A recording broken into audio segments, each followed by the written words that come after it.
So, so what we're going to do a little exercise to lead into having fun with Cease's idea, which was to look at something where we're resistant to change and go through the elements of the wheel, which I could not think of when I couldn't think of the word elements when I was writing the newsletter. The closest I could get was aspects. But anyway, look at each one in turn. And I think it works. I've applied it to my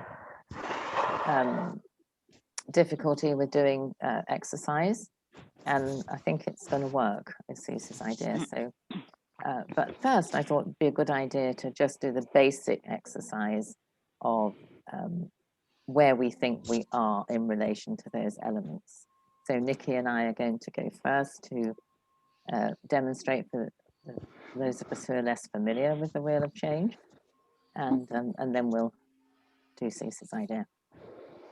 So the elements, if you remember, are action, listening, feedback, learning, and sharing. What's the missing one? What's the missing one? Sharing. Thinking. Sharing. Oh, thinking. Sorry. No, it's sharing. Sharing is right. It is sharing. Say them again. Cease, did you say them again? I was just wondering if you could say them again slower, because I was trying. Yes. Can I say them? Yeah, please. Just the standard running order that Peter always uses. So interesting you said action first, Mary. Both Peter and I put it at the end. Of course. So sharing, listening, feedback, learning, action. Okay. So the first one's sharing, right? Yeah.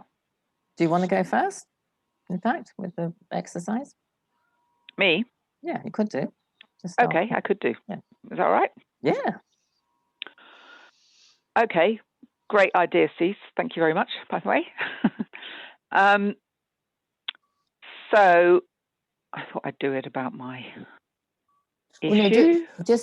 Well, just do how you feel you are in relation to the elements first. Oh, in relation to each of them in general. Oh, okay. In general, to accustom new people to what it means to do that. Yeah, I'll have to slow down because I can whiz through that because that's kind of too easy at the moment to say. Just the saying, not the action, obviously. Sharing about whatever issue I've got about anything is easy these days. That's not how I started out in life, but been doing it for years now. Very lucky I can do that. Listening, yeah, I'm okay at that as long as I'm allowed to interrupt and do more sharing if something gets triggered about that, and then I can listen again to more. Feedback, giving feedback, fine. Listening to feedback, that comes along with listening, doesn't it?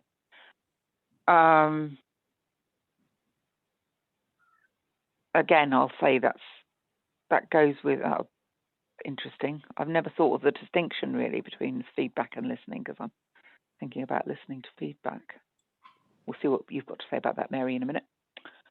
Learning, kind of good enough, bit slower with that one. Action, rubbish. So years of sharing, listening, feedback, learning. Does it result in action? No. You are doing yourself down, Nicky. Oh, okay. Thank you. You never would have been able to let. Well, no, you're right. Thank you. Just about the remaining things, of course. Very frustrated. What, there's some remaining things to do in the apartment that are frustrating. Yeah, exactly. Oh, okay. So what's your plan, Mary? That we all do that, or that I then go on to? No, that we all do that. So first, it feels a bit familiar to those people. Yes. Okie dokie. But I didn't get how you thought you were about listening to feedback. Yeah, I got a bit confused there because I don't know how to distinguish that from just listening. I've always put giving feedback and listening to feedback under feedback. I don't know if that's right, but that's what I've always done. Because it's different in that from case, other kinds of listening. Okay, well, you talk about it for you, and then that'll. Okay. I'll give me something to think about. Thank you. Okay. Yeah. So sharing, that probably is still the easiest one for me. I probably always overshared, where it sometimes might have been better to be more protective of myself. But I think my performance life force comes in because if I think this is a bit of a risk to share this, I nearly always say, not in a situation where I'm assessing danger and protecting myself, then I can not share. But if, well, I'm getting a bit muddled. Anyway, I err on the side of sharing and knowing even when it's a risk that I'm going to share, like about my mental health journey, to kind of do it with purpose. Anyway, sharing is easy. And the order next is listening, Nikki, of the traditional order. Listening, I think I'm pretty good at listening now. I don't think I used to be. I can get distracted, but not too bad at listening. Especially when it's like set up, like in a round at Pellin or you're with the client, then I'm really listening. And the next one is feedback. And I do like, communication is my thing. So I like giving feedback. A bit like Peter and Nicky, it can be hard to keep it brief and succinct. And then listening to feedback could be still my weakest one.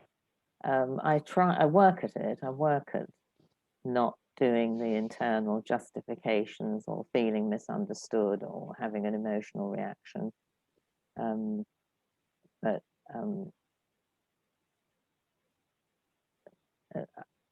I find it hard to listen and then sit with feedback still. So that's one I do need to practice.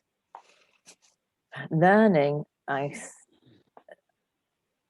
think that I'm pretty good about that. I think if there's something I don't understand, I'll Google or I'll ask somebody, and I enjoy learning. I enjoy learning the Pellin tools more deeply, and I enjoy learning things for my license, even if I'm never going to use them. And then the last one's action, and I think that's really quite good now, action, except for what we're going to look at later, places where there's some resistance to change, nourishing change, and that makes the action harder. Did you want to add anything, Nikki, or shall ask for a volunteer to go next? No, yeah, just carry on. Does anybody want to jump in and have a go? I'll try it. Okay. Okay.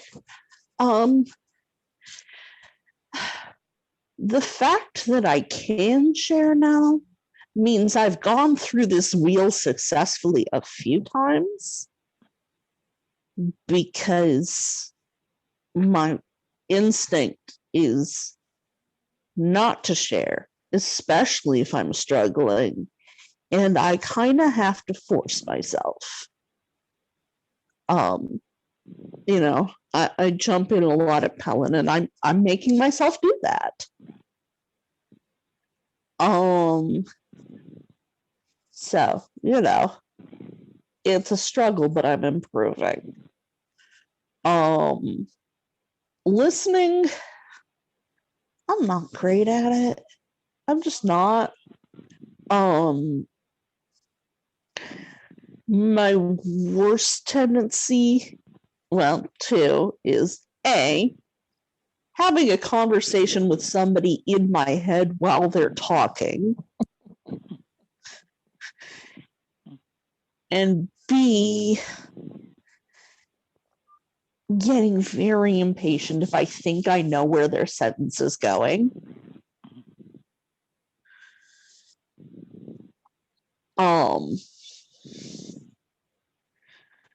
So, passive listening is still vaguely torturous to me, and it's a discipline I need to work on. Feedback I will give you as much and more than you want. I couldn't say what the quality of my feedback is. I try.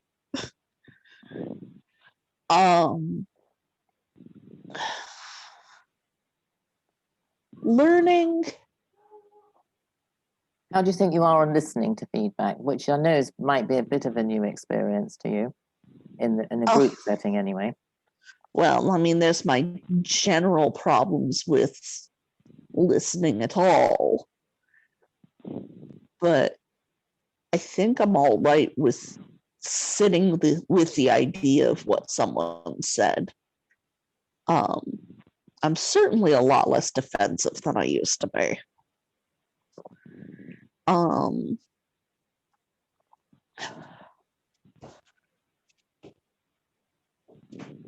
My issues with learning come down to patience. I'm actually capable of getting a concept very quickly, but if I'm not getting it quickly, then I get frustrated fast. On the other hand, I am very determined when something's important to me, so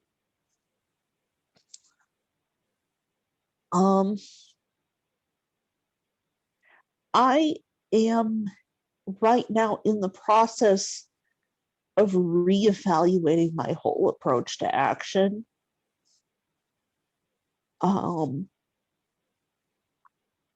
Partially realizing the extent of my physical limitations and the extent also of my perfectionism. And so I'm still learning to judge when it's even appropriate to expect myself to act. So, even weeks ago, I would have said, oh, I'm terrible at action. I never do the stuff I want to do. But my perspective on that is really shifting. So I can't say. Anyway, that's all I got. Oh, wonderful. Cease or Cynthia, which one of you? I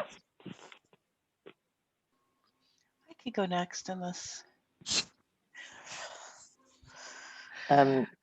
Cease was talking and muted, so I'm not sure what she said. I said, go ahead. Oh, okay. Thank you. Sharing, I'm so. I can talk a lot and I can talk about things, but I tend to minimize things a lot when, especially, I'm the more upsetting something is to me, the less likely I'm actually going to share. So, and when I do share, I tend to kind of gloss over things. I'm getting better at that, but and let's see what's next. Listening. Yeah.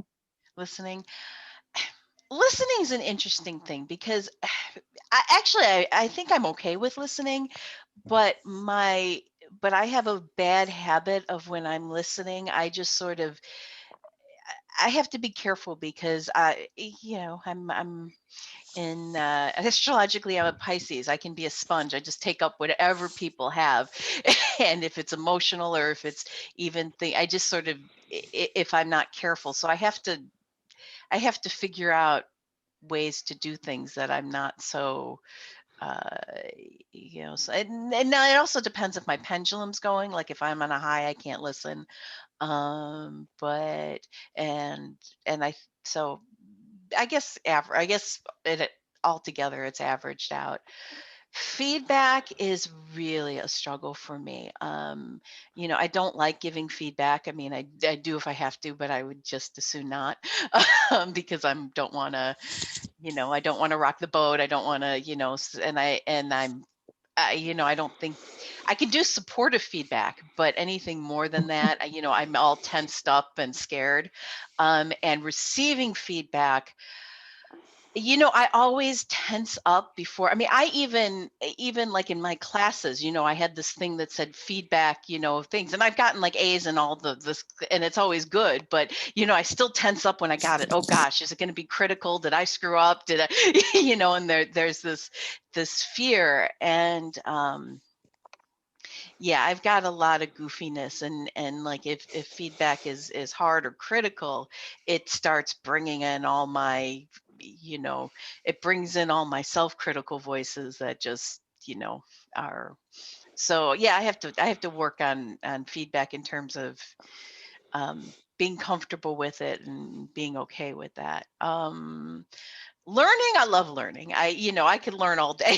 Give me books, give me, give me everything. And if I have something to read, I'll look up, I'll research. That's just what I enjoy doing. I was always the kid with my hand up in class, and it wasn't because I was trying to show off. It was because I really was interested and excited and enjoyed what was going on. And action, I think I put too much emphasis in my head on action. And I guess I'll talk about that later when we do resistance. I tend to sort of dismiss all the other steps as important. And if that's all I'm doing, and if I haven't acted, I'm like, oh, I'm not doing anything. This isn't working. So I need to sort of, and I just had an experience, and if we talk about, resistance, that I don't have to be down on myself because I haven't acted yet. um, and that's not, I mean, I think I do act when I'm ready. But I need to be a little bit more patient with being ready to act. So I think that's it. Thank you. Cease, are you gonna? Wow, this has been really interesting listening to this. I like this sharing. I'm usually pretty good with sharing my own stuff unless I'm embarrassed by it, which might be true of everybody. Or if I think other people will, really depends on the people. If I feel somehow they're gonna be, excuse me, my dog wants a dog biscuit here.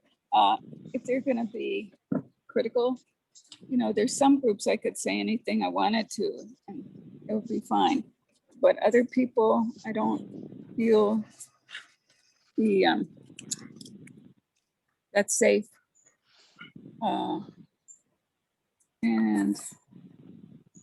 Or I guess, I think the other part of it is to be clear that I do or do not want, I do or do not want somebody to say something right away. So, for somebody to immediately jump in and give advice before I've gotten everything out. Then I'm not sure if they really understand fully what's going on, that it's deeper. I think I'm pretty good at listening.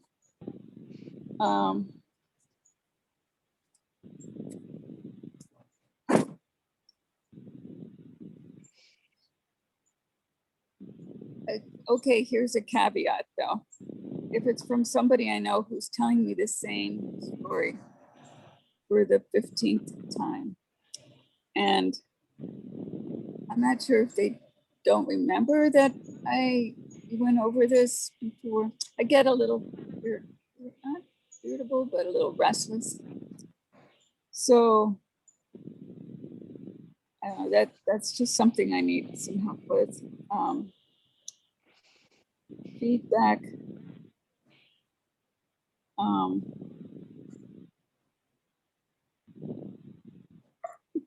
I think I can listen to feedback, and I will take note of it. I don't just push it away automatically. Unless, again, it goes back to one of the previous steps, if I feel like they don't really understand the problem or don't understand what I'm trying to get across. We sound really critical here. Anyway, and then the action, if I'm with people I know, I can kind of commit to something, some step, small step that I can take, and they'll be supportive, then I can do that pretty well. Well, I see some room for growth in that. And learning, Cease? And learning. Usually, if it's like with my friends, there'll be a back and forth and sharing and learning. So then I do feel like I can learn pretty well. But then taking it to the next step with the action, that's where I'll think that's a really good idea, and they'll probably never gonna do it. So, you know, that's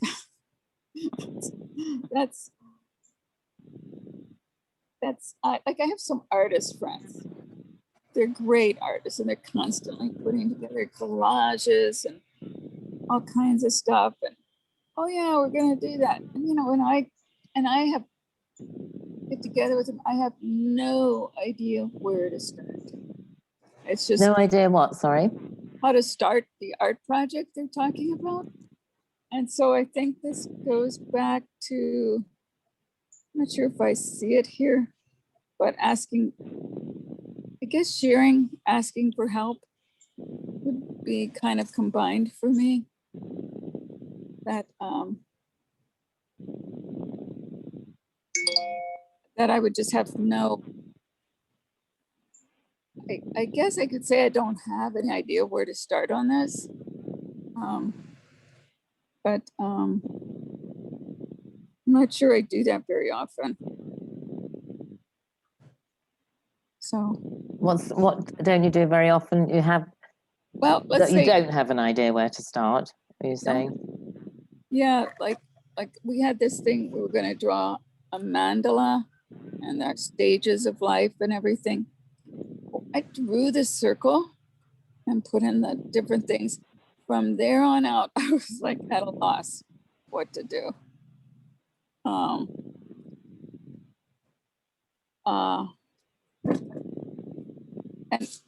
And maybe this is some shame. I don't know whether it, you know, I'm drawing little stick figures and they've got like sunsets bursting into the, you know, things streaming down, and there's people in the fields, and I'm like, oh God, this looks like a child came in and did this. And so I think being critical of myself is a block for me. Yeah. Thanks everyone. I wondered about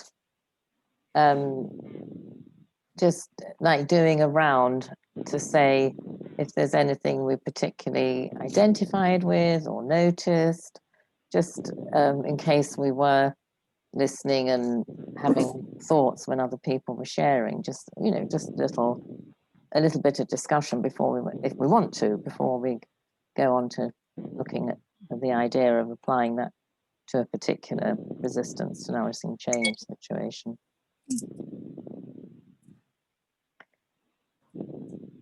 I guess I wanted to say to Cease that when you commented about being critical when you felt people hadn't understood you, I just felt like that evaluating how you're being received and knowing whether you feel received in what you're trying to share, I think that's an important part of communication. I don't think it necessarily means that you're being wantonly critical of the other person. I mean, you know, there are tip-offs when someone's not listening, and interrupting you before you finish what you were getting at is a tip-off. So I think that that's a valid thing to do. I don't think it's necessarily criticizing somebody. That's just how it came across to me. Any other thoughts? I was struck by, I hesitate to say for sure who said what, but I'm 99.9% sure, so I will say. So I think it was Cynthia who said about learning being interesting and exciting. So that really struck me, because learning, it's like, yeah, I'm up for learning, but I have to kind of struggle to make my brain take in the new thing. I have to work at it, and it's quite sort of slow, and yeah, having to work at it, it's not exciting. And by the way, I was also struck by, pretty sure it was Elizabeth, saying she doesn't know how good she is at giving feedback, but my memory during the virtual Pellin Italy's was that Elizabeth was the person that there was sometimes, at least twice, maybe 3 times, completely stunning clarity of piece of feedback shone out to, can't even remember whether it was to me or to other people, but just wanted to say that. For people who don't have a visual, I'm laughing. In a slight embarrassment, Nicky. Okay. Yeah, I was really struck when you said, Cynthia, about, that's a good phrase, by the way, for what I was suggesting. I like that, Nicky, thank you. Something you were struck by. I was really struck when you, Cynthia, said about, I was always the child that put my hand up in class. I went, oh, good, another one. And I share what you said, you know, about the excitement of learning things. Interesting dimension. What Nicky said's really added to that. You know, it kind of brings that one to life a bit, I think, which I didn't have when I was initially sharing about the different elements. Oh yes, you know, really excited to learn things, and well, I'll do it, but just yeah, just made it more vivid. Anyone else struck by anything they want to share? Oh, I've just had fun seeing the differences in what is hard and easy for different people. Because I think for myself, it's easy to get stuck in the idea that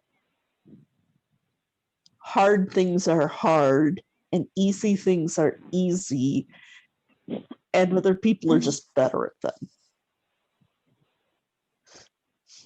them. Can you just say a bit more about that? You mean you mean you do a kind of automatic self-comparison? So if something's hard for you, it just means everyone else, it's easy for everyone else. Do you mean something like that? Well, no, if it's hard for me, then it must be hard for everyone, and they're just further along. But, you know, this exercise sort of made it clear that, no, there are things that are easy for me that are hard for other people. And it's just, it's not better, it's just different.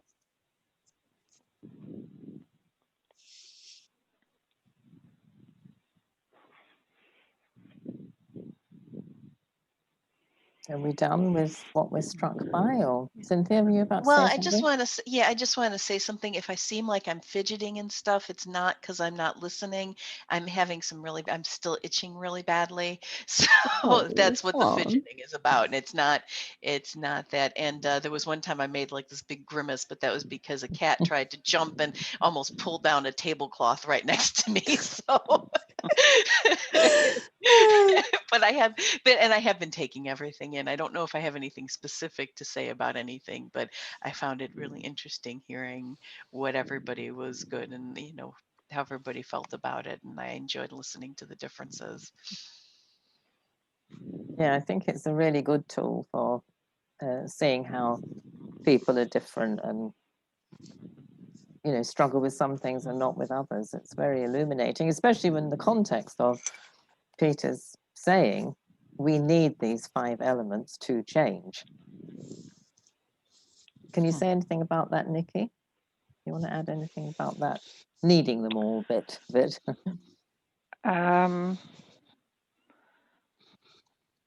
Only just as you said that, what shot into my head was, Cease's idea about what we work on, which is about resistance to nourishing change. So I haven't thought of the answer to that, but I think a question popped into my own head as I thought of that, as you were saying, oh yeah, we need the 5 to change. So I have to figure that out. There's something I need to work out there about. This is just such a really interesting exercise to me, to put resistance, nourishing change with these 5 elements, which put together, we need them all in order to change. No, I agree. Ask me another day. No, well, maybe we'll know by the end of the time, because now we're going to move on to Cease's idea. Yeah. So, Cease, would you like to start in relation to the issue you brought up? So just and sort of explain it. Oh, you're still muted, dear. My neighborhood got really noisy there for a while. I'm sorry. So what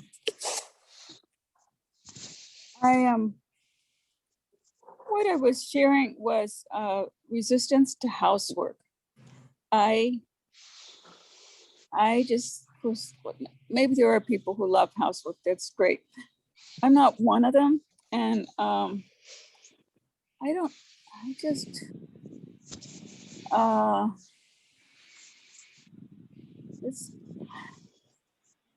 it sounds silly when I say that, but I put it off a lot, like doing the laundry or vacuuming or sweeping or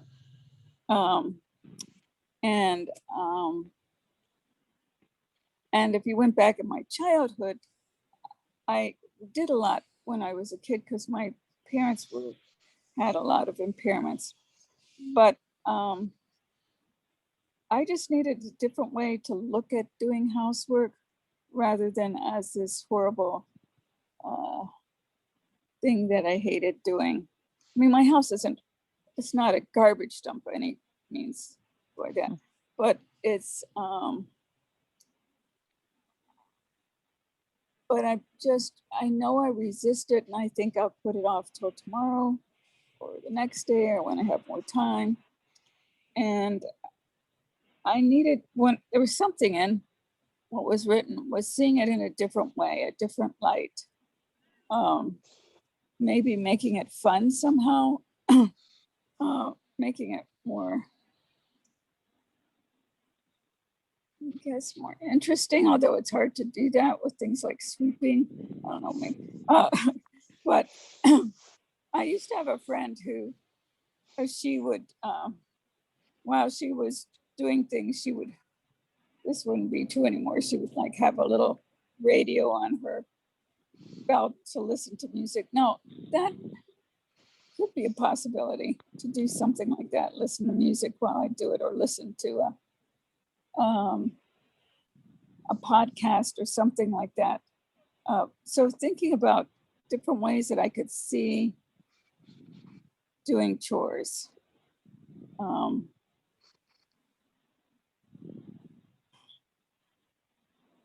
I'd be interested if people have some things that they do that maybe other people don't have problems with this, but if they do, what helps them? And even silly things. Oh, I remember used to be a children's TV show where she was like a rag doll and she'd have a 5-minute cleanup and she'd stuff things under the couch. Does anybody ever see that show? But anyway, but it's some novel ideas, a different way to see this is rather than just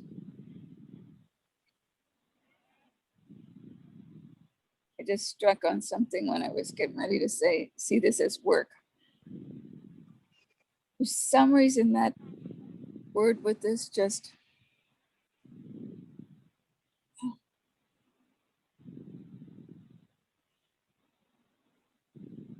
I just need to, I don't know. Is that clear what I'm saying? Yeah, I mean, what I hear you saying is, you know, having heard you share about your childhood, which I didn't know before that when we were in Pellin, Italy together, it makes so much sense that housework wouldn't be your favorite thing. It might be for somebody else. That might be their way of coping and still liking it.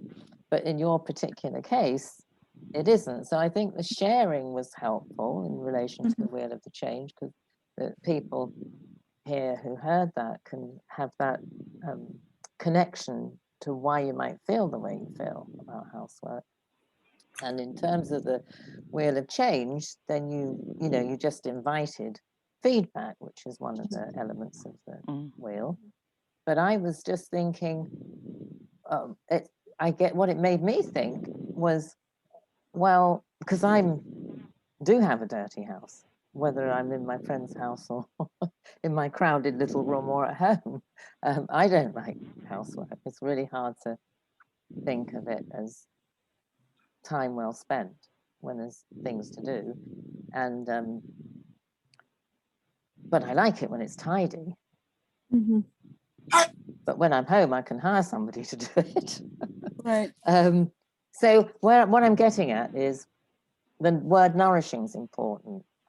And what I mean by that is there's resistance to a change that you know could be nourishing for you. If you were more on top of your housework, would it be nourishing to you? Or would it just be like being a good citizen and homeowner?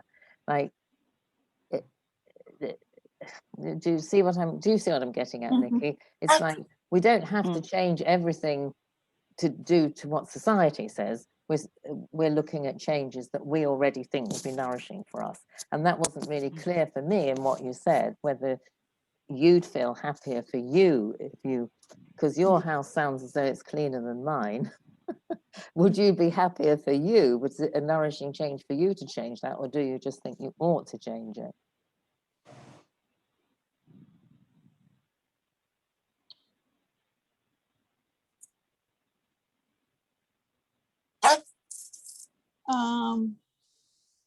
The thing that comes to mind would be organized. Being more organized would help me find things, and that would be a nourishing change. Right. Okay, that's good. I just felt it was important to make that point. We don't have to do all the struggle if we don't think it's going to benefit us, but that's a good reason. Yeah, and you did share about that, didn't you, before? I've got something to say about that. If it turns out the word is about organized, see, I wouldn't call that, for me, I wouldn't think of that as housework because it's not cleaning. It's just organized. So if it's about wanting things to be organized, yes, so that you can find things, so that life's more enjoyable. So that surely, if it's feasible, could be hire someone to organize it, as in it's a thing that just needs doing once. It's not a housework thing that expands to fit the time available and is never ending anyway. It's not one of those things. Finding homes for things, and then once they've got homes, you just always put them back there. I don't know if that's relevant or not. Well, I think you hit on something of making that my first priority, because I mean, things aren't filthy. So the organizing, being organized and being able to find things is really the sounds like that would be more satisfying to me if I could do that. And that might be easier than clean as I went along. I've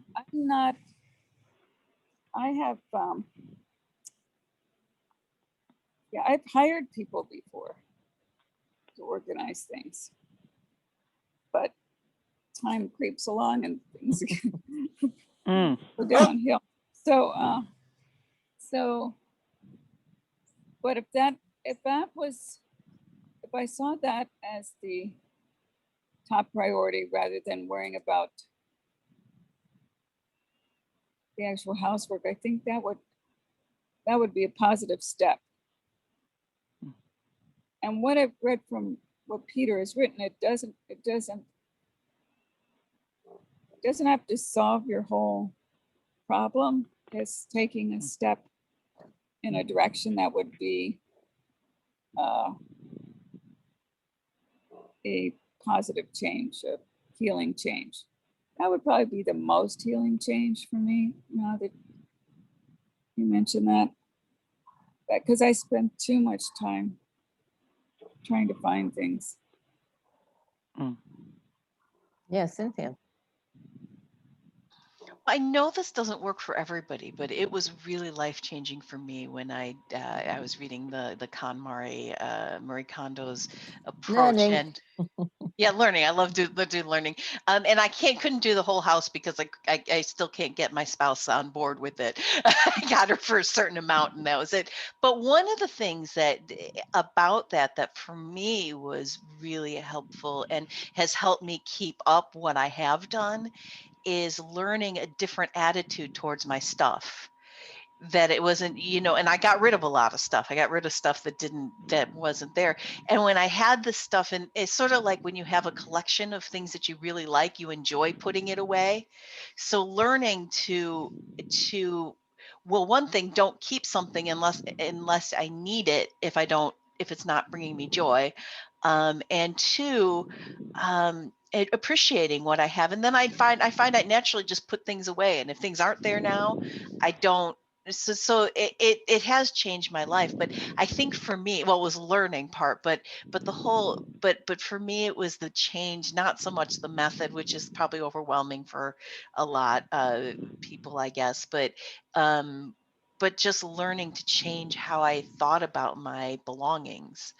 And she even said stuff that, there's stuff that you need that doesn't bring you joy. If that's the case, then what you do is you change your attitude towards it. You learn to feel grateful, like for, I don't know, I have one of the things, a grabber. It's not real pretty. It's not, but it's something we've had that, gets stuff on high shelves, and I appreciate that, or things like that. So I don't know if that would be any, but it was really helpful for me. So that's there. Okay. Are you okay with that, Cease? I think we should. Oh yeah, it looked like Elizabeth had something to offer. Oh, Elizabeth, sorry, I didn't notice. For me, what's been really important in getting things done is making sure the right person is doing them. And I mean this in two ways. One, if there's someone else outside my body in my life who is better suited to or has a higher level of actual responsibility for a task, they should do it. And 2 is making sure the right person inside myself is doing the task. And, you know, I see myself as a lot of very distinct parts with a lot of very distinct perspectives. And the little girl who wants to watch the Addams Family is not going to want to go do the dishes. So, you know, I sort of mentally set her up with an activity inside my head, while the grown-up who likes to talk to people while she's doing the dishes goes and does the dishes.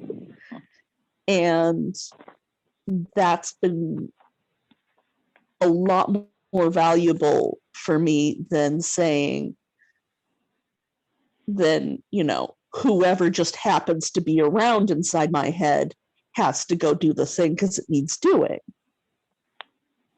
You know. Does that make sense? Yes. Oh, sorry, Mary, you're muted. Thank you.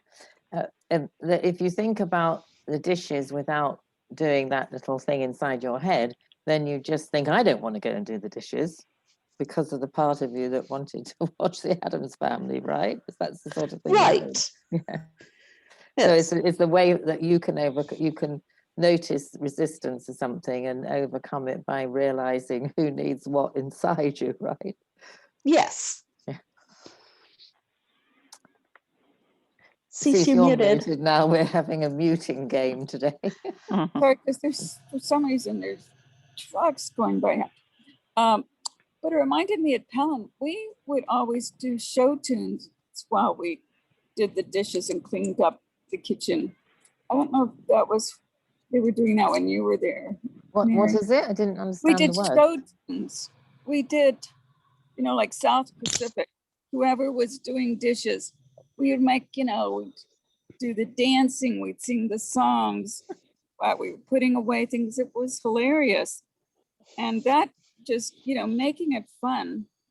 It was, you know, people were like vying to get their turn to do. That sounds very creative. Oh, it was so much fun. And so adding that, I think, reminded me about that. You really hit on the stuff though with the organizing. I can, washing the dishes, I can get with the organizing. Oh my God. That's my entire life problem. And that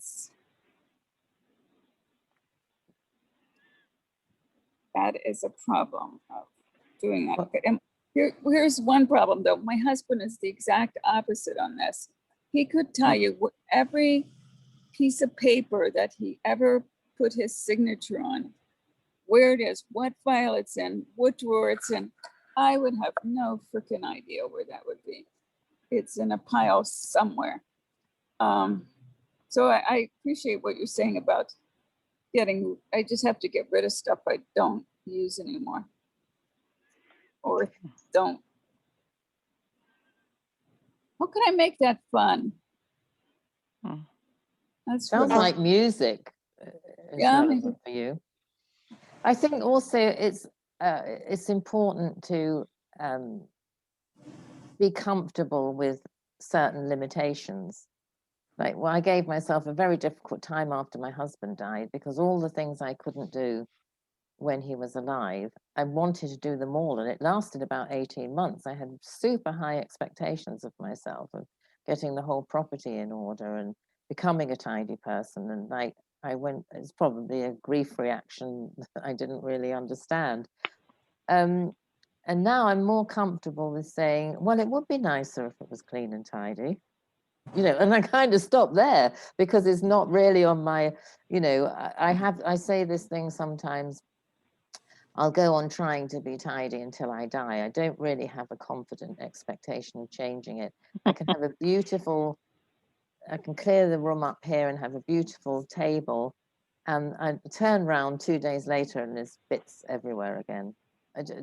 So I can either torture myself and make my life miserable, or accept that it's not a high priority for me, and I have limitations in that area.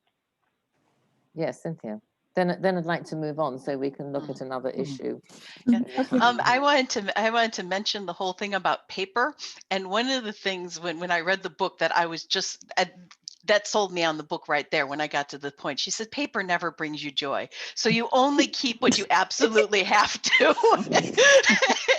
and then she went to all these reasons, paper that we keep, why we don't have to keep it. Include like manuals that there's online, you know. She had all these reasons why you don't have to keep all the things that you think you have to keep. And so anyways, and that actually, I was surprised how much joy getting rid of paper did for me. I had a big shredding party and I just got rid of tons of paper, which felt really good. So what was the name of the book?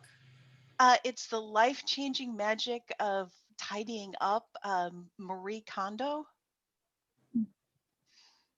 I mean, now she suggests this whole big, like, she calls it like a tidying festival where you do everything at once. I could only do so far. I could only get so far, and it took me a long time. But I like a lot of the things she said, and that whole thing about paper just was like, yes, you're right. Paper does not bring joy, no matter what. And I think that's a good point about learning, in that I'm just having this fantasy that if Cease looked at the book, like maybe the bit on paper would be the gem in the book, you know, and she might not necessarily need the rest of it. I mean, I think that's the thing about learning. It's not, sometimes it's just one little thing that can change something, especially in relation to resistance to change, I think. Any last comments? Oh, that's very helpful, everyone. I've got a last comment. Yeah, please. Which would be to see like the follow up after the organising done by somebody else. then you've got the actual question of housework and how to make it fun. And I'm always, aware of the causal things, the memory links, and it's just obvious what you said. As a child, you had to do housework, so you had to be the adult, because it sounds like you're saying your parents weren't physically able.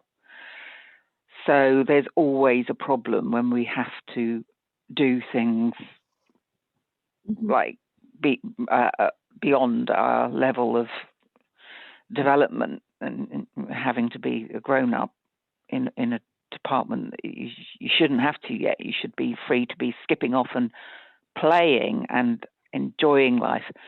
So I think that's why it's sort of really heavy and so unenjoyable. So, and that's why you're coming up with the idea of thinking, how to make it fun. So I just wanted to add, if you were to somehow really be thinking of your inner child of whatever the ages that you were, and just have her, that part of you who missed enjoying life because she had to be doing the housework because parents couldn't. In a nurturing way, have your focus of attention on her. I know what, in front of, before, in priority to getting housework done, so that you're actually thinking of her and like, you're more important, you're you little child, and you're enjoying life and having fun. And then so you could do it as a 2-chair work in yourself, and it's like, okay, so I'll just tuck you under my arm and I'll just do this little bit of dusting off here whilst I'm nourishing you. So put the nourishing of the inner child in front of getting the chores done. And I think that might be a good way of looking at when you I forget the words you used, but basically when you ignored what needed to be done. Like maybe that part of you just doesn't want to do it yet. Well, good for her. It's about time that she was free to.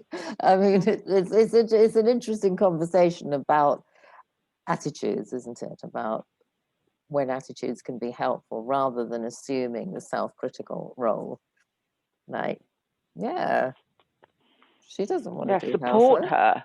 Yeah, support her. It's like, go girl, you little girl, you've done it already. You've done your turn of housework. I'm not going to make you do any more. And then that sort of make an internal split. So then the grown-up bit of you now goes, oh, well, I'll just do a bit quickly whilst I'm thinking of her enjoying herself. Or, you know, the music and the singing in Pellin obviously was really powerful, or you enjoy, she enjoys it too because you're enjoying the music. You know, there's a number of ways to get some energy out of the idea of looking after her first, I think. Yeah, that's good. Thank you all. Thank you. You're welcome. I'll just hang up and call straight back while there's a break between people. Okay. So I don't know if Nicky thought of something. I thought of an issue where I think I'm beginning to get on board with Nourishing Change. So, but I just wanted to check before she comes back. Is anybody else like all primed and ready to go? Or shall I look at the thing I thought of? You are, yes, you go. Yes. You go first when she comes back. Well, you can start, but repeat what you need to repeat when she returns. So here's my, my issue was part of in Pellin, Italy, and the ongoing is taking care of my health and specifically contacting my doctor about a specific issue.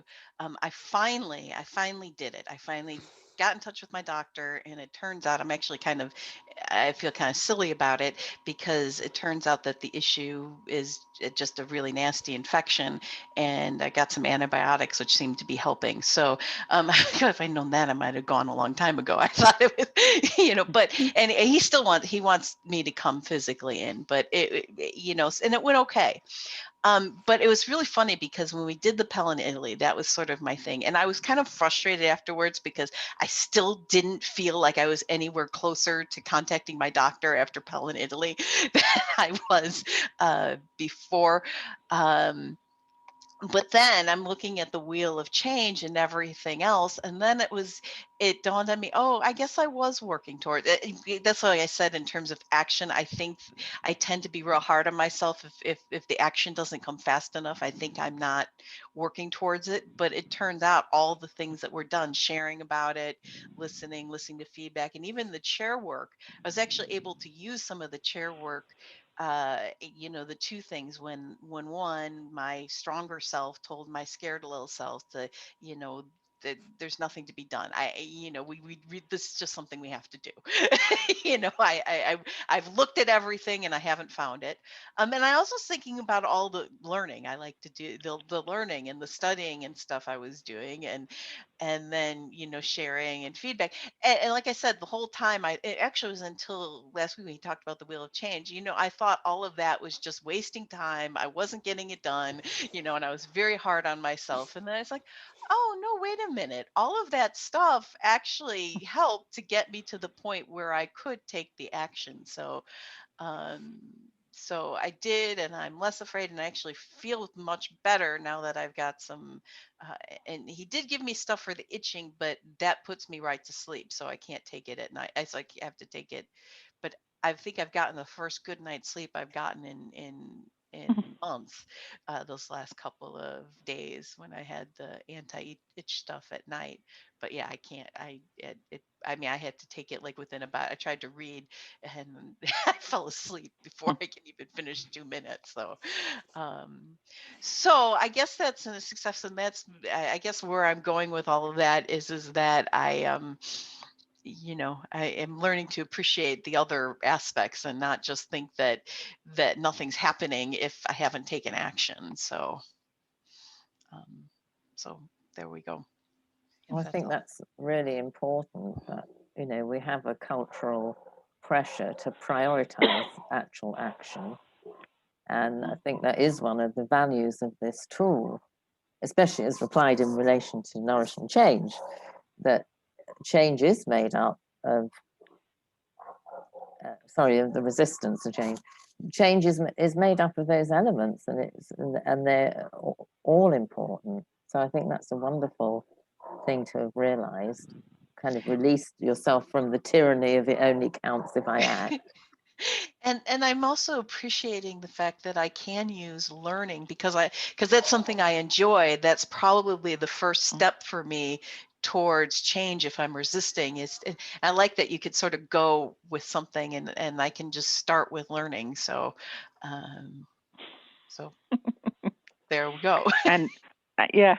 And in what you just shared, the story, you just were completely living proof of how much you enjoy learning, because you were saying about how you learned that, the whole wheel of change, just do the whole lot, and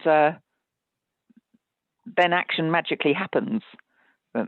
Well, brackets, speaking for myself, for everybody else, not me so much, but that's what you were showing, that you learned something, and then you're just so joyous to have learned that. Yeah, good point. Is anyone else prepared, or should I use my example? I am, but if you want to, you go first. No, you go first. Okay, so I decided to start deliberately small on this, which is that I have a resistance to nourishing bedtimes.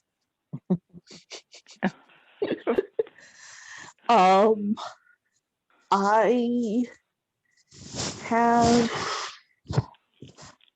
a bad tendency to stay up reading or just, it isn't necessarily that I'm doing anything, it's that I'm finding excuses not to go to bed. And part of that is it takes me a long time to get to sleep, and that's boring. And I've been to the sleep doctor, I've been to the regular doctor. There's kind of nothing medical to be done about this at this point. And I'm actually a happier, healthier person when I go to bed early and I wake up before everybody else is up. And I will do that about one night in 100. And what gives? Why am I not doing this? Why am I looking for one more entertaining thing at midnight? Can you just experiment with looking at the 5 elements of the wheel of change and seeing, kind of where you are in relation to this particular issue you brought up? All right. Well, Sharon, I have no problem discussing this. It's, and that's part of why I brought it today, is it's not a tender, shame-ridden topic that I would have trouble opening up about. Listening,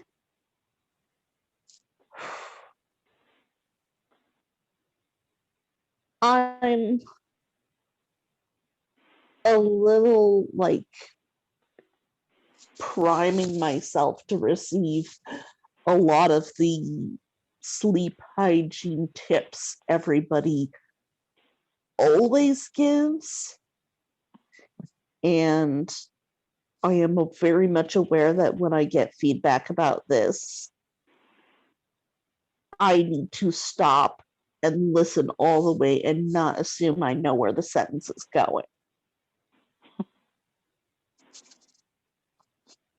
Because this is something I've gone over and over for years.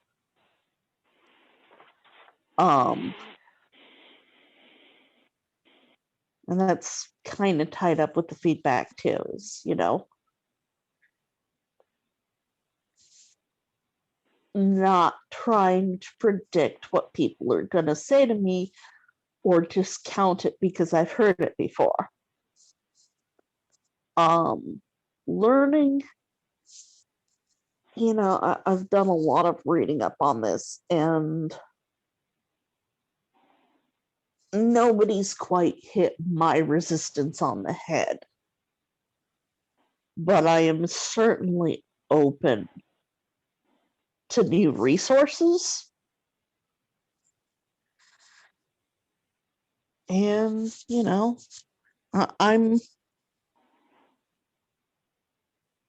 I'm willing to try new things, and I'm not quite willing to throw myself action-wise against the same wall in the same way.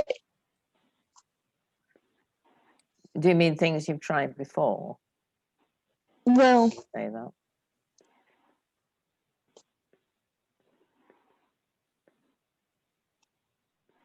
I'm not willing to say to myself anymore, why don't you just do this?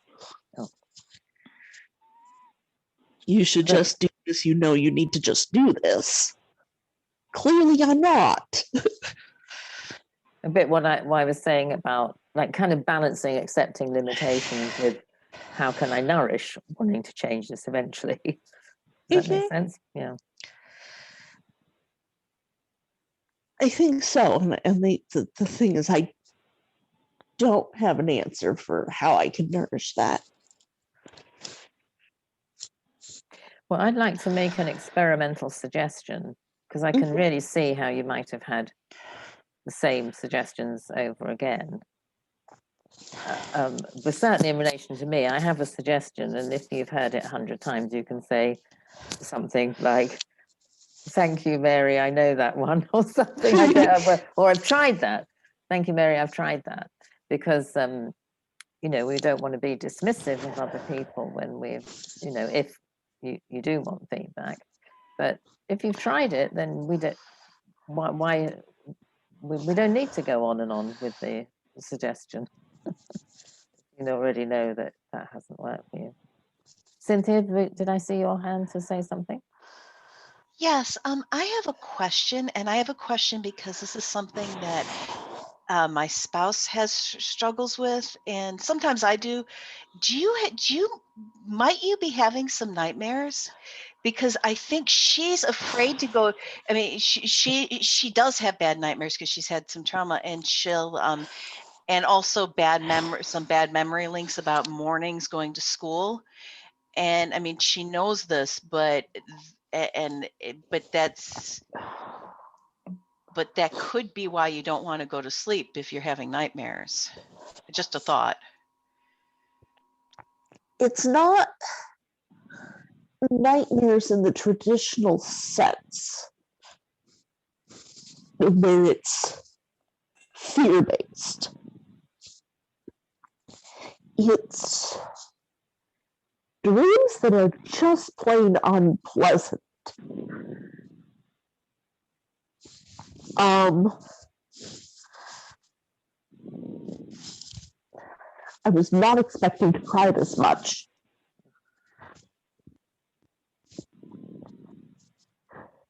I tend to get stuck in dreams where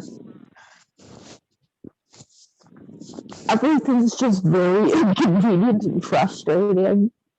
Like one of the real common ones is I'll be in an unfamiliar place looking for something or someone I need and I can't find it. Or my very least favorite is the dream where I want to wake up and I can't. My dreams are not a lot of fun, but they're not terrifying. They're just unpleasant.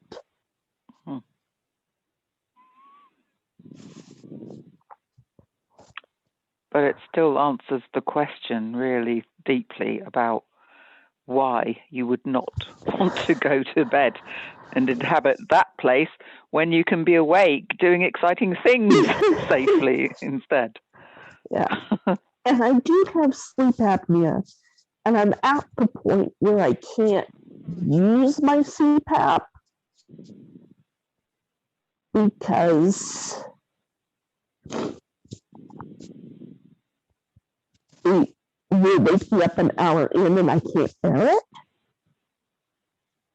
Sorry, say again. You've got a bit fuzzy, Elizabeth. I don't know if it's anything you can control. Oh, I think what happened is this better? Yes. Yes. Yeah, my microphone got caught in an awkward place. You're I saying have about sleep your ap- machine thing. Yeah. My machine, I will manage to fall asleep and then wake up basically clawing it off my face because it's so unbearable. So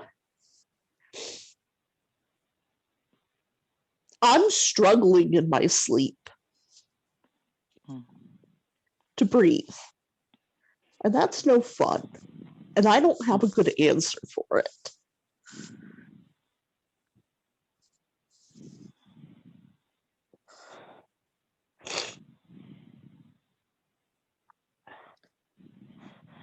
Yes, this is a hard one, isn't it? I wasn't expecting it to be hard. Well, it's complicated, isn't it? When you actually have trouble breathing and you don't like the machine that's there to help you. It's tough. It's genuinely one of those tough things in life. And this turns out it's not at all a problem about not going to bed early. It's about it's a being asleep problem. But you know, mass is more sharing about the being what happens to you in the night. That's where the sharing needs to happen. You know, not about, oh, how frustrating it is, I can't make myself go to bed. Who'd want to go there when that's happening?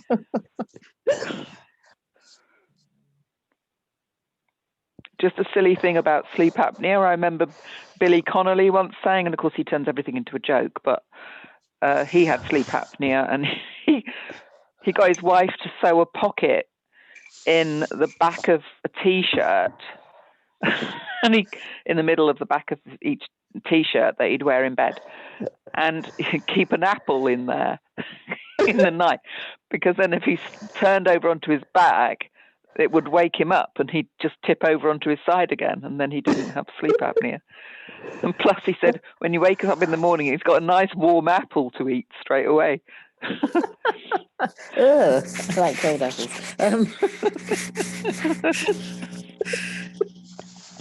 So, I mean, is that what happens to you? Do you only have it if you're on your back, Elizabeth? I don't think so.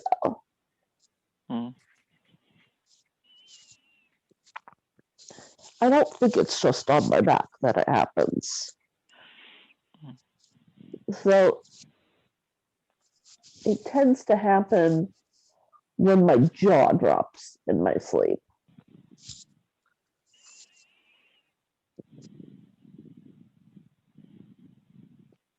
And you couldn't kind of, it wouldn't be comfortable to hold it shut. I don't mean hold it with your hand. I mean literally tie it. I'm actually considering something like that now as I'm saying it. Because that is not something I've tried yet.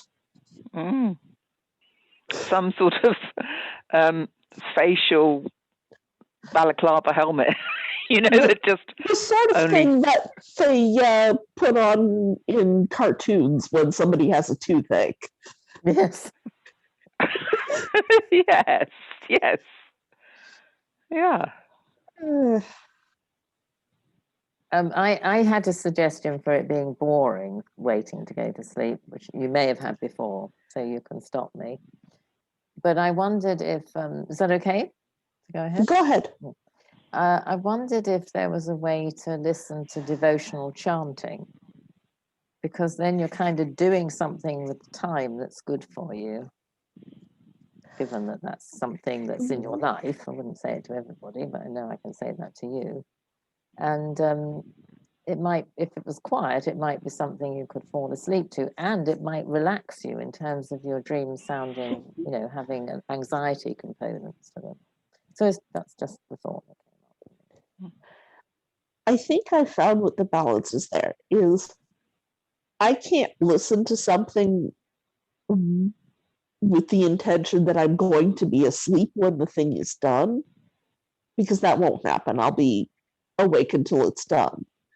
But if it's a few minutes while I'm going to bed to start, I think that actually does help calm down the anxiety to the point where I'm relaxed enough that it's not such an ordeal to go to sleep. One of my spouse's best tricks is to start reading a mystery that she wants to get she wants to hear the end of it, and she wants to learn it, and invariably she falls asleep before she finds out who did it. Oh no, that's a recipe for me being up till 4 a.m. Yeah, but she falls asleep better when she's not trying to fall asleep. Yeah. So can I quickly go to mine because of the time? Did you have one prepared, Nikki, or is it okay if I do my situation? No, you do yours. Yeah. Okay. So I was curious to look at where I'm making some progress about exercise and strengthening my body in relation to the Wheel of Change, because that, as I've worked on this particular issue since before we started doing virtual pen in Italy. And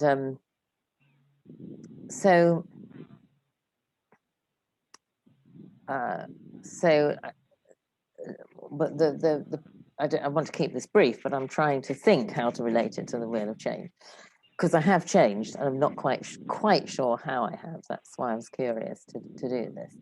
So I know the very first piece of work I did in a forum was I just wouldn't do the exercise that I knew helped the pain in my knees.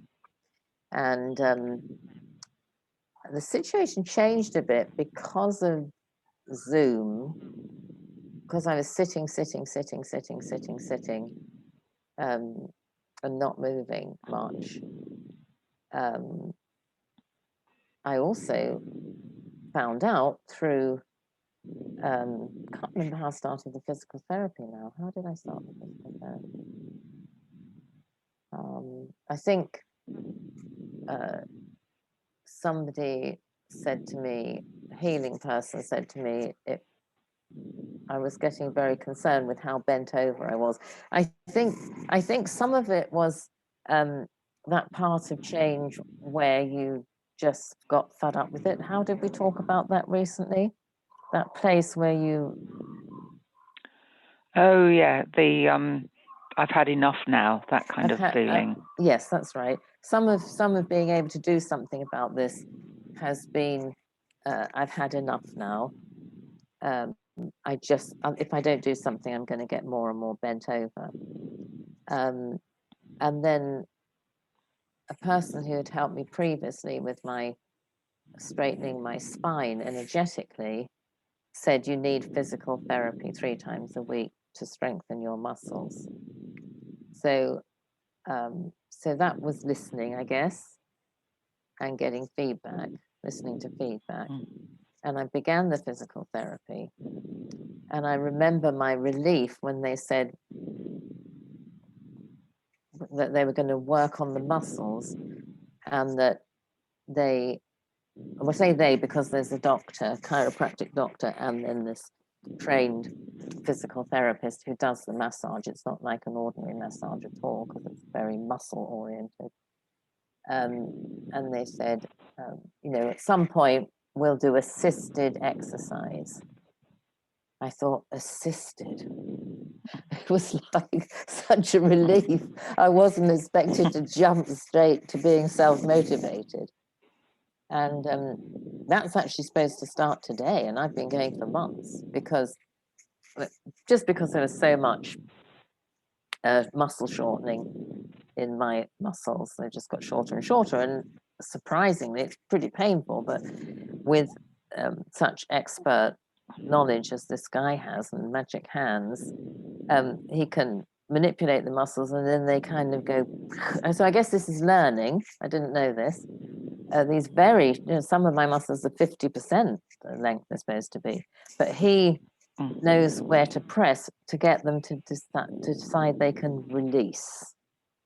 And so it's not perfect yet, but my shoulders can actually stand up straighter because of his work on those very tight and shortened muscles.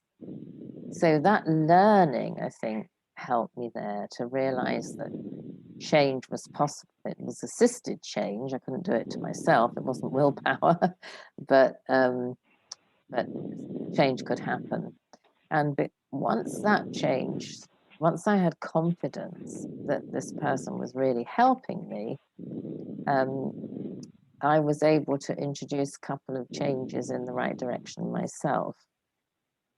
And I don't know what that comes under. Action, I suppose. I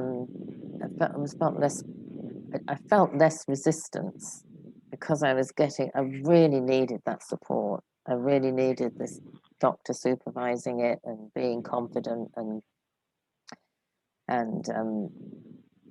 this expert, very young, bless his heart, physical therapist. And so I started walking further with the dog. And the really important one was because he relieved the pain in my right hip.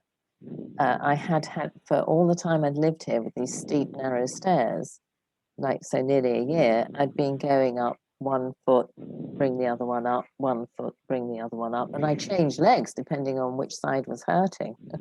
But I wasn't carrying my weight going up the stairs. And I realized that if I went up the stairs in a normal manner, even if it was a bit hard and I really had to hang on to the banisters, I was going to bring some strength back into my legs. Because I missed that sentence out. The physical therapist said, your legs are very weak. And I don't think that was true before when I was climbing around, walking around hilly Topanga. So I'm really getting that enjoyment that's so important to reducing resistance to nourishing change. I am going up the stairs faster, and that's not very fast, but I'm going up the stairs faster than I was.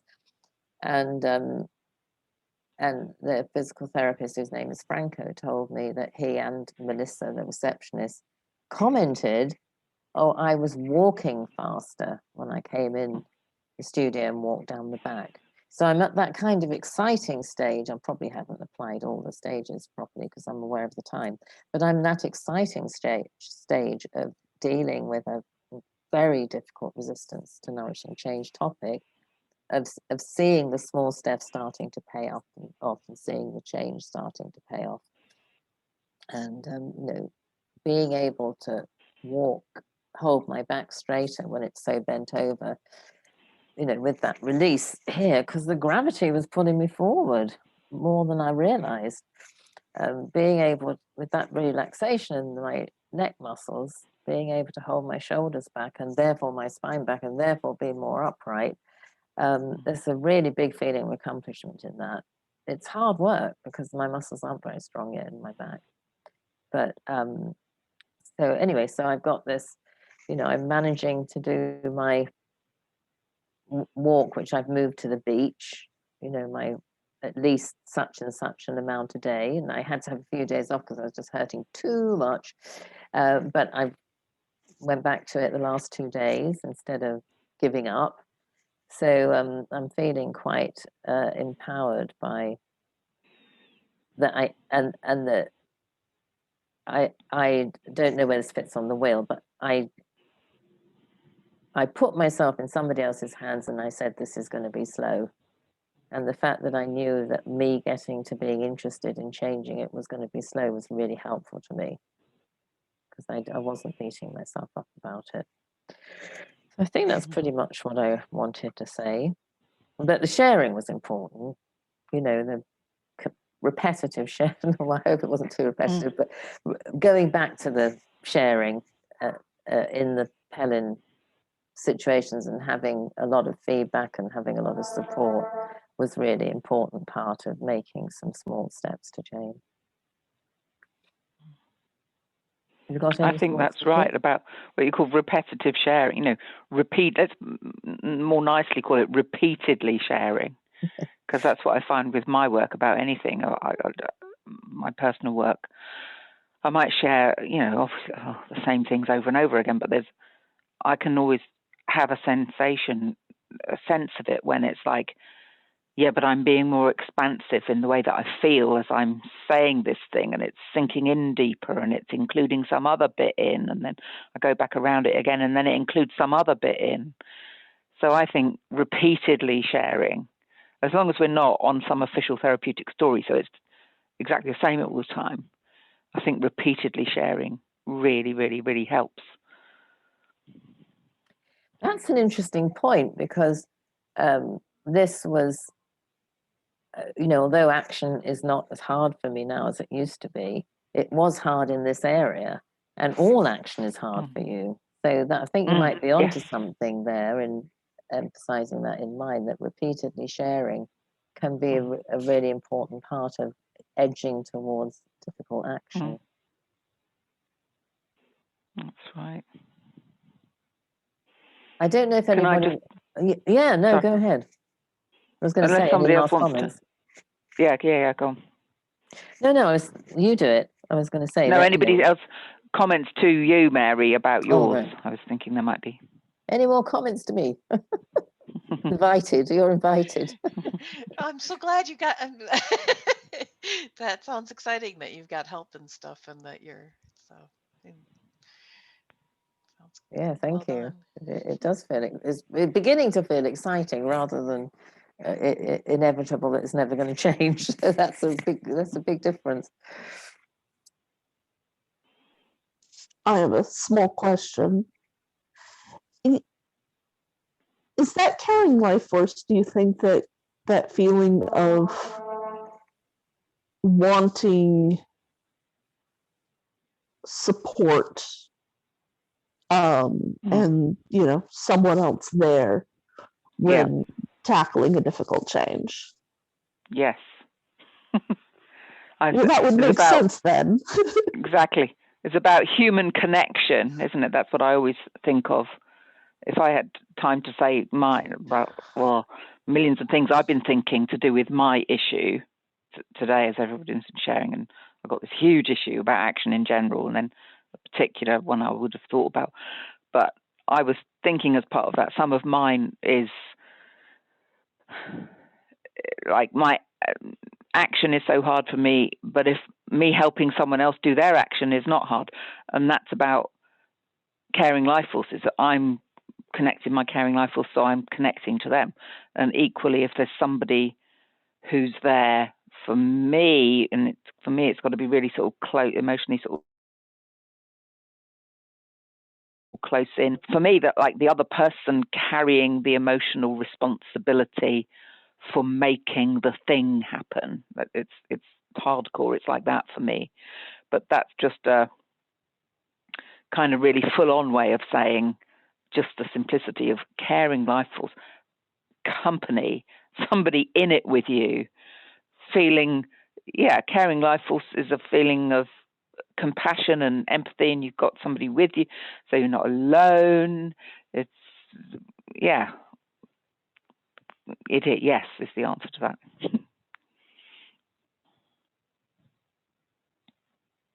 Well, then that makes a lot of sense for Mary in particular, doesn't it? To do with the physical therapist and all those things.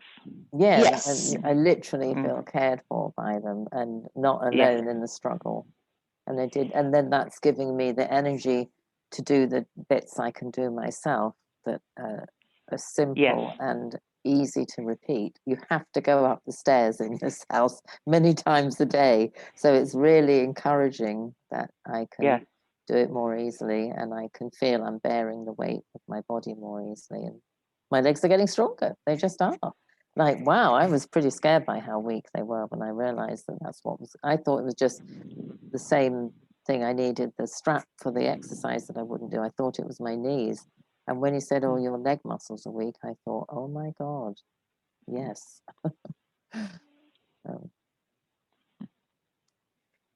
Okay, any Nicky, do you want to take a few minutes with yours, or is it? Well, I was thinking, can I suggest, like what, that we come back to this next time in a month, and because I think it would be good for everybody to reconnect with what they said during this and bring it forward, and then that connects up. You know, everyone gets a caring life force, because in a month's time we're going to get to reconnect about where we're up to then as well. Yes, it's a bit sooner than that, isn't it? Aren't we every other Wednesday? Oh, you're right. You're right. It's every other Wednesday, isn't it? I think it got a bit muddled up because of the Pellin owners retreat and all sorts of things. But anyway, it's supposed to be every other Wednesday. It usually is. Yeah, that's right. It felt like a month because of Sundays, I've just realised. So it's every fourth session, isn't it? That's right. Yes. Yeah. So that feels like a month, but it's only a fortnight. That's right. And mine, you know, I'm just like, well, it's kind of blown my mind. It's just been really helpful to me, but it's almost too big for me to talk about. Because like you said, I got those words, as you said to me just now, it's all action is hard for you, Nicky. It's like, yes, that's the problem. And so there's memory links about this aspect to do with that. And then, you know, so I was going to try and just talk about the clutter aspect, but then I was trying to work out why would that be so difficult to talk about? Is because that's not the originating source. Well, that's just me trying to make it smaller, which doesn't quite work. So yeah, I'll wait till next time to elaborate more. And meanwhile, I'll have thought about this some more. Thanks. Yeah, and it gives Tamara a chance to participate in this if she chooses to come next time. Yeah. So okay, well, I think that was good. Let's do the finishing up thing about where we are and times and things. So I'm Mary, still in Rosary to Beach. It's now 20 to 12. We haven't gone over by that much, just a little bit. Nicky, you're next. Nicky, Wimbledon, 20 to 8 p.m. Elizabeth. Elizabeth, Eugene, 20 to 12. Cynthia? Cynthia, I'm in Kankakee, Illinois. It is 20 to 1, and I think my spouse is making something yummy in the kitchen because I can smell it. So nice. Go see if she made extra for me, whatever it is. Oh, I hope so. And Cease, we're just finishing up. You're still muted.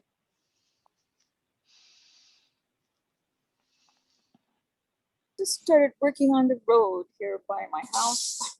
Oh, we're just doing our goodbyes, and we're saying we're going to do this the next time we have an open forum, because we found it very valuable, and Nicky wants to wait till then to do hers.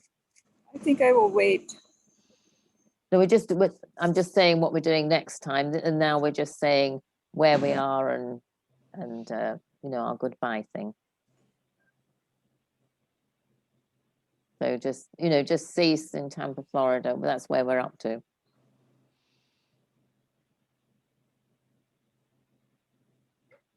Okay. I'm just going to be on hold. I don't understand why Cease isn't understanding, but anyway, we better finish. Perhaps she can't hear anything. I don't think she can hear very well. Okay. With the construction. Oh, so I guess okay. Well, I'll try and make it clearer then. So, Cease, I don't know if you could hear because of the construction, but we're just finishing now. Okay. And we've just said where we are and everything, you know, to say goodbye. So we'll see everyone on Sunday. Okay. Okay, bye. Bye. All right. Bye. Bye, everyone. Bye.